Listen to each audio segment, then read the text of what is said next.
I think by the time this government ruling elite ends its tenure whenever, तो जी। 50वीं भी शायद आ जाएगी। चले सर, वो हमने भी अब कोई देखा कि फर्क नहीं जब पड़ता। से आइन बना है तब से अभी तक 25 हुई थी, और अब शायद 25 और हो जाए तो 50 का नंबर शायद पूरा हो जाए विद इन लेकिन कपल ऑफ लेकिन मंथ्स। उसमें कंटेंट के हिसाब से जो 26वीं आईनी तरमीम आई थी उसमें जो प्रोसेस शुरू किया था जी। 1973 के आइन की डिसमेंटलिंग का, हम्म। तो 27वीं आईनी तरमीम होने के बाद, अप्रूव होने के बाद अब बिल्कुल खत्म हो जाएगा।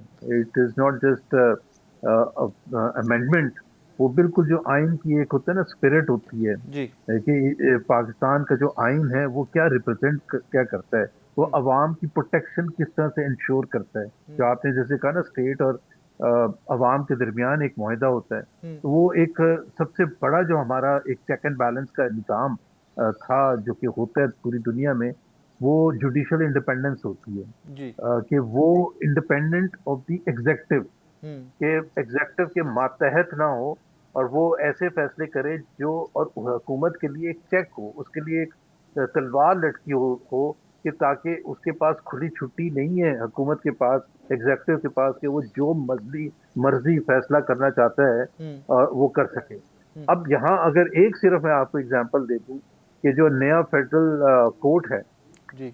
उसके जो चीफ जस्टिस होंगे उसको अपॉइंट करेंगे प्राइम मिनिस्टर ऑफ पाकिस्तान। जी। यानी कि एग्जेक्टिव का जो सबसे सीनियर नुमाइंदा है वो अपॉइंट करेगा।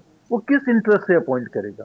जाहिर सी बात है, उसने अपना इंटरेस्ट देखना, और परफॉर्मेंस के हिसाब से उसने अगर देखना तो वो पिछले एक साल जो कॉन्स्टिट्यूशनल बेंच था सुप्रीम कोर्ट का, हम्म। उसकी परफॉर्मेंस को देखेगा। हम्म। उसने हुकूमत को हर केस में हुकूमत के फेवर में फैसले लिए, चाहे हम्म। वो मखसूस नशिस्तों के हवाले से था, चाहे वो मिलिट्री कोर्ट्स के हवाले से था, चाहे वो 26 अमेंडमेंट को चैलेंज करने के हवाले से था कि जी उसका फुल बेंच लगाया जाए। हम्म। और जितने भी केसेस आए हैं, तो जाहिर सी बात है उसमें, और जस्टिस अमीनुद्दीन इंटरेस्टिंगली जो हम्म। उसके सरबराह हैं कॉन्स्टिट्यूशनल बेंच के, हम्म। वो नवंबर 30 को रिटायर हो रहे हैं, क्योंकि वो 65 साल के हो जाएंगे। हम्म। अब कर दिया एज लिमिट 68। 68 उस कोर्ट के लिए। जी। जुबैर साहब, कल के शो में हमारी यही डिस्कशन थी, तो वहां पे हमारे पीएमएलएन के कुछ दोस्तों ने हमारे कल के इशू टेकअप किया, और मैं चाहूंगा कि आप थोड़ा सा प्लीज उसको एक्सप्लेन कर दें कि अपॉइंटमेंट्स तो अमेरिका में भी प्रेसिडेंट की जानिब से होती हैं जजेस की, एक पॉइंट। नंबर टू, इंडिया के अंदर थ्रू आउट ये रूल है कि जनाब हाईकोर्ट के जजेस को ट्रांसफर किया जा सकता है, तो फिर पाकिस्तान में एतराज क्या है? एक तो पाकिस्तान का बैकग्राउंड बिल्कुल डिफरेंट है, अमेरिका से और इंडिया से मिलाने का मेरा ख्याल है मजाक खेल हम्म। है। इंडिया में कोई केयर टेकर नहीं सेटअप होती। हम्म। इंडिया में इलेक्शन कमीशन जो होता है वो बिल्कुल इंडिपेंडेंट होता है, आज तक किसी ने उंगली नहीं उठाई है। हम्म। थोड़ी बहुत उंगली उठाते हैं, बट ये तो नहीं होता कि पूरा का पूरा रिजल्ट चेंज कर दिया जाता है। ये जो पीएमएलएन के जो लीडर्स हैं, या जो भी आके दिफा करते हैं अमेरिका से या इंडिया से या यूके से या वेस्टर्न यूरोप से, हमें ना बुलाएं। अगर हाँ एग्जाम्पल दे रहे हैं, नॉर्थ कोरिया की एग्जाम्पल दे रहे हैं, या सूडान की एग्जाम्पल दे रहे हैं, या सब सहारन अफ्रीका की एग्जाम्पल दे रहे हैं, तो मुझे समझ आती है, क्योंकि पाकिस्तान इकोनॉमिकली हर चीज में उनके साथ ही ब्रैकेटेड है। फ्रीडम ऑफ स्पीच के हवाले से भी उन्हीं के साथ ब्रैकेटेड है, हम्म। ह्यूमन डेवलपमेंट इंडिकेटर्स में भी उन्हीं के साथ है। हम्म। तो हम किससे मुकाबला कर रहे हैं? Sir, being a politician, senior politician, don't you think कि अगर पाकिस्तान तहरीक इंसाफ कमेटीज में होती, वहां पर डिस्कशंस होती, वो तमाम तर इंफॉर्मेशन मीडिया के जरिए कौम तक पहुंचती, तो वो कम अज कम एक हेल्दी एक्टिविटी होती, हमें पता होता कि व्हाट एग्जैक्टली हैपेंड। क्योंकि कल ही की एक खबर थी, वो हम तक भी किसी तरह पहुंच गई कि जनाब शहबाज शरीफ साहब के लिए भी इम्यूनिटी का कुछ ना कुछ किया जा रहा है, दो की backed out today, which is very good, उसको अप्रिशिएट करना चाहिए। वो भी कल खबर शायद ना पहुंचती कि अगर वो JUIF की एक खातून MNA वो बात ना करती। तो सर यहाँ पे डोंट यू थिंक PTI को होना चाहिए था कमेटीज में? पहले तो ये जो प्राइम मिनिस्टर ने जो ऑप्ट आउट किया है, मेरा नहीं ख्याल है इसको एडमायर करना चाहिए। ओके।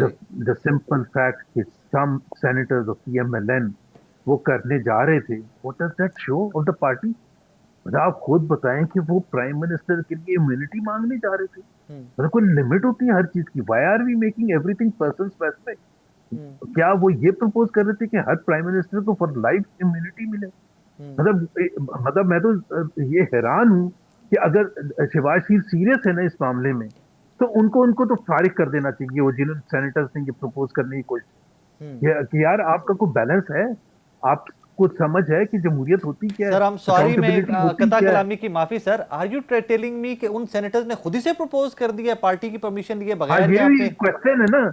मैं नहीं समझता कि ये सारा ड्रामा क्रिएट किया गया है कि जी उन्होंने सेनेटर्स ने कुछ लेके गए। भाई सेनेटर्स, भाई क्यों लेके गए?